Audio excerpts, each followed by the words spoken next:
Thanks so much for tuning in. I'm Ruben Kronig of Vineyard Time on Martha's Vineyard, and today I want to talk about some of the tips to not get tricked or trapped when you have your Rolex watch serviced either by Rolex directly or by a third party. When you bring your watch directly into Rolex, you might think that all you have to do is bring your watch in and you're all set and it'll come back perfect. And in some ways, this is true, but in some ways, it's a little trickier than that. You have to remember, particularly with vintage watches, that Rolex is a tool company. And as a tool company, they've historically replaced parts that they deem to be worn or not to factory specifications. So if the bezel insert is faded, or the hands have water damage, or the dial has a patina or crazing that might be desirable in the collector's market, Rolex as a brand will view it as an imperfection and they'll replace those parts. That has a huge impact on the value, particularly of your vintage Rolex. So it's very important if you bring your watch in for service that you specifically ask Rolex not to replace those parts. Additionally, as a matter of course, Rolex will polish the case. Now, this different collectors are torn about. Some people love their watches to look really shiny and polished, but you do have to walk a line because an over-polished case can be hugely different value than a perfectly original patinaed case. Okay, so that's one very important thing to watch out when you bring your watch in for service at Rolex. Another important thing to keep in mind is that the people you're bringing it into in the AD are not watchmakers. And many times they may or may not have the answers to your questions. And so it's important both to be knowledgeable, but also to understand that their information may or may not always be correct.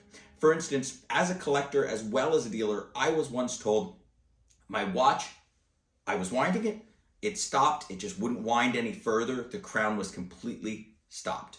Now I knew that there was something wrong because the crown wouldn't turn and I'd only wound it 3 or 4 times. I called the dealer, I spoke with someone at the shop that I didn't know, and I was told, don't worry, just keep spinning the crown. You can't damage it. That is completely false misinformation. Now I knew enough not to do that, but had I done it, I completely would have damaged the internals of my watch. So it's very important that while you listen to these people, you also use your own judgment and make sure if you think something's wrong that you get it sent in and looked at by an actual watchmaker. Now, many people will decide because it's so pricey to have your watch serviced directly by Rolex that they're going to go to a third party.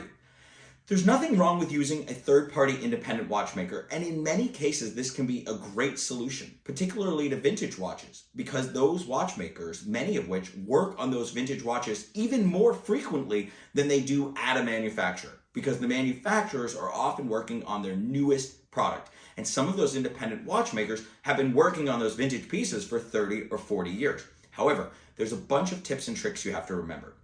The first is that not all watchmakers are created equally, and not all watchmakers are trained equally. So it's very easy to get tricked or deceived by seeing an ad for a cheap Rolex watch service. Don't be tricked by this. You really have to know what that watchmaker's qualifications are and where they're getting their parts and what they're doing for that price. So the first is understanding, where were they trained? Are they WOSTEP trained? Were they trained by a Swatch school? Were they trained by the Rolex school? If they have the proper training and you ask that question, that is a good first step. The next thing you want to understand is, where are they getting their parts? Did they have a Rolex parts account? Did they have an Omega parts account? Or are they just simply getting them on eBay? This can be a big distinction for you as a collector. The following thing that people often don't realize is that not all services are created equal. So some watchmakers really service your watch. They disassemble the watch, they replace the mainspring, they check the crystal, they'll replace the crystal, they check each and every part fully disassembled before it's oiled and reassembled. And that's a real service. You want a watchmaker that can fully take that watch apart and inspect it and do a complete overhaul so that you know you're getting back a perfectly watertight, perfectly timed piece. Not all watchmakers do that. Some watchmakers, in order to give you that cheaper price, don't check the gaskets or don't check the springs, or they won't even take the movement all the way apart. They'll literally just dip it in a cleaning solution and call it serviced and oil it a little. So you really want to understand where you're bringing it and what they're doing. And it's important that you ask these questions so that you don't get tricked and you don't get deceived, because watches have become and continue to become a more and more valuable asset. Now, a lot of these rules apply to other brands outside of Rolex, but for today's purpose, we decided to do it basically on Rolex. We'd love to hear some of your thoughts and experiences in the comments with your own repairs and service. Maybe there's a horror story, or maybe there's somewhere great where somebody really took care of you. Feel free to comment down below. Please hit the subscribe button and check us out at Instagram, vineyard_time, or our website, www.vineyardtime.com. Thanks so much for tuning in, and we'll have more exciting content for you shortly.